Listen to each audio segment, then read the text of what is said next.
Oi pessoal, tudo bom com vocês? Vocês provavelmente já devem ter ouvido falar sobre triângulos semelhantes, certo? Mas e sobre retângulos semelhantes? Já ouviram falar? Então, esse vai ser o tema do nosso vídeo de hoje. Então hoje eu vou falar um pouquinho sobre retângulos áureos e o número de ouro. Antes de começar a falar sobre retângulos, é bom a gente esclarecer uma coisa.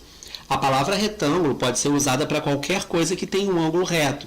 Tanto que existem triângulos retângulos, trapézios retângulos. Só que aqui a gente vai estar falando especificamente dos paralelogramos retângulos, que são os retângulos que vocês conhecem. Então vou começar explicando a diferença entre congruência e semelhança. A gente diz que duas figuras são congruentes quando elas são literalmente iguais. Ou seja, dois polígonos, por exemplo, são congruentes se tiverem os mesmos ângulos e os lados congruentes, ou seja, com a mesma medida. Duas figuras são semelhantes matematicamente quando elas têm os mesmos ângulos e os lados proporcionais. Então, por exemplo, se a gente pegar dois retângulos, em relação aos ângulos, eles já vão ter esse critério. Os ângulos são retos, então dois retângulos têm sempre os mesmos ângulos.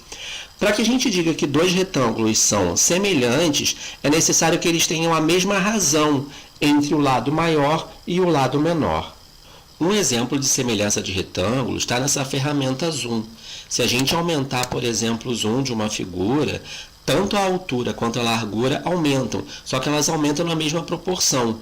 Então, a razão entre o lado maior e o lado menor permanece a mesma. Por isso, a gente pode dizer que os retângulos obtidos são semelhantes. Do mesmo jeito, se a gente for aqui em posição e tamanho, a gente pode variar a largura e a altura de uma determinada figura, mas mantendo a mesma proporção. Então, por exemplo, se eu quiser diminuir aqui a largura e a altura, reparem que elas estão diminuindo na mesma proporção. Então, essas duas figuras obtidas são semelhantes entre si. Essa classificação aqui veio de uma pesquisa que eu fiz com os meus alunos em 2009. Esses valores são aproximados. O mais importante é vocês entenderem como funciona. De acordo com a razão entre o lado maior e o lado menor do retângulo, as pessoas podem perceber o retângulo de acordo com essas categorias aqui. Se essa razão for um número muito pequeno, ou seja, muito próximo de 1, esse retângulo ele fica parecendo um quadrado. Por isso eu chamei de quadrado aproximado. Claro que para ser um quadrado de verdade a razão teria que ser 1, ou seja, os lados teriam que ser iguais. Mas se a razão for um número próximo de 1, por exemplo, se um lado for 6 e o outro lado for 5, ele realmente vai ficar parecendo um quadrado. Essa segunda classificação aqui, daqui a pouquinho vocês já vão entender o porquê do nome, ela é chamada de retângulo harmônico, ou seja, quando a razão entre o lado maior e o lado menor é um número um pouco maior que 1,2 e normalmente menor do que 2.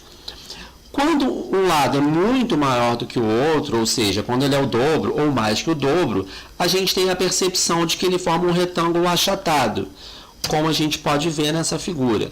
Então aqui a gente tem esse retângulo aqui, ele não é um quadrado, mas ele parece, por isso eu chamei de quadrado aproximado. Já esse outro retângulo aqui tem um lado bem maior que o outro, por isso ele parece um pouco achatado. Uma das coisas que nós percebemos na nossa pesquisa é que a maior parte dos retângulos que nós vemos no dia a dia se encontra nessa categoria aqui, do retângulo harmônico. A gente vai ver alguns exemplos. Eu coloquei aqui alguns exemplos de telas de televisão para mostrar para vocês e fazer essa comparação. Esse primeiro modelo aqui é chamado de widescreen. Ele tem essa relação de aproximadamente 16 por 9, ou seja, para cada 16 unidades de largura, não importa se centímetros ou polegadas, a gente teria 9 unidades de altura. Essa tela que vocês veem aqui do lado direito seria o monitor padrão, é o monitor 4x3, ou seja, são 4 unidades de medida de largura para cada 3 de altura. Ambas se classificariam como um retângulo harmônico, de acordo com o padrão que a gente colocou, ou seja, nessa primeira aqui, o padrão seria de aproximadamente 1,77, enquanto aqui a razão entre o lado maior e o lado menor seria algo como 1,33. Um outro exemplo de retângulo harmônico seriam os campos de futebol. Hoje em dia, pelo padrão FIFA, um campo de futebol tem 105 metros de comprimento por 68 metros de largura. Existem outros campos de futebol espalhados pelo mundo que não têm exatamente essas medidas, já que existe uma variação permitida também pela FIFA.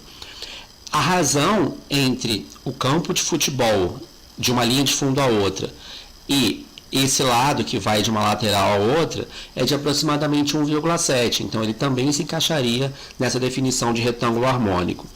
Uma curiosidade é que as áreas no futebol, tanto a pequena área quanto a grande área, são raros exemplos de retângulos achatados.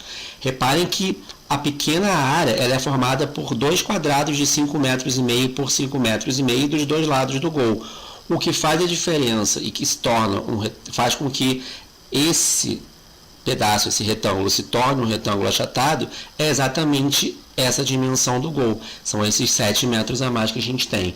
A mesma coisa vale para a grande área. A gente teria aqui um quadrado de 11 por 11, tanto nessa região quanto no outro. O campo de futebol é um exemplo de figura simétrica. Tudo que a gente tem de um lado, a gente tem do outro, tanto de um campo para outro, quanto do lado esquerdo para o lado direito. Bom, e aí talvez você esteja se perguntando, de onde veio essa ideia de retângulo harmônico?